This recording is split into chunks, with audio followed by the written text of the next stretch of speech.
अहिल्यानगरच्या घाटशिरस गावामध्ये पावसामुळे मोठा फटका बसलेला आहे। डाळिंब पिकाला फटका बसला। डाळिंब अक्षरशः गळून पडलेली आहेत। आपण ही डाळिंबाची शेती पाहतोय। जर पाणी काढलं नसतं तर अख्खं आमचं थेट जाऊयात अहिल्यानगरमध्ये। आपल्यासोबत सागर आव्हाड जोडले गेलेले आहेत आणि सागर आपल्याला आत्ताची डाळिंबाची परिस्थिती दाखवतायत। सागर, कशी परिस्थिती आहे? कोरोनाशी आलेला घास आमचा वायाला गेलाय, आमचा प्रश्न आहे कांद्याचा। नक्की आपण जर बघितलं तर 8 दिवसापासून जोरदार पाऊस जो आहे तो या ठिकाणी सुरू आहे।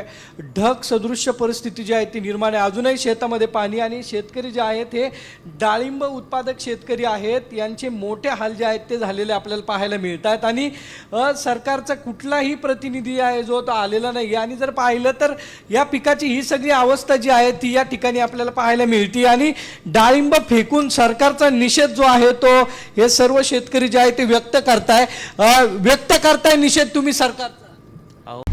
आता isakal.com आहे देशातील नंबर 1 ची मराठी न्यूज वेबसाईट। प्रत्येक अपडेटसाठी isakal.com ला नक्की भेट द्या। नक्कीच निषेध करतो सर। आमचं आज या झालेल्या पावसामुळे कमीत कमी प्रत्येक शेतकऱ्याचं 1-1 हेक्टरपेक्षाही जास्त पुराच्या पाण्याने वाहून गेलेली आहे शेती। आणि हे डाळिंबाचं सर आज 6-7 वर्षापासून आम्हाला कोणत्याही प्रकारचा विमा मिळत नाही, सरकारकडून कोणत्याही प्रकारची मदत मिळत नाही। 10 दिवसापासून आमच्याकडे लगातार पाऊस सुरू आहे।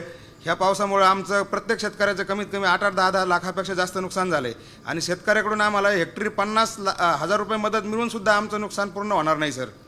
पाण्यात बसलाय। अहो, आमचं नुकसानच एवढं झालं आहे बघा। आमचं सोन्यासारखं आम्ही पीक आणलं, काबड कष्ट केलेत आणि आमचे म्हणजे आज काय करावं हे आम्हाला काही सुचत नाही।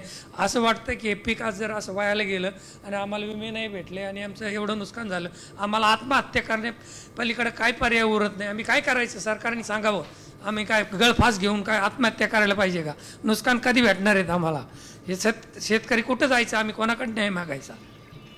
पावसाने पूर्ण डाळिंबाचं बॉईल झालं आहे, सगळा माल पूर्ण खराब झाला, काहीच नाही राहिलं त्याच्यात, पूर्ण सडून गेला आहे। ते काय एवढा खर्च 2-2, 3-3 लाख रुपये एका डाळिंबाला खर्च करून बागेला काही त्याचं हे नाही।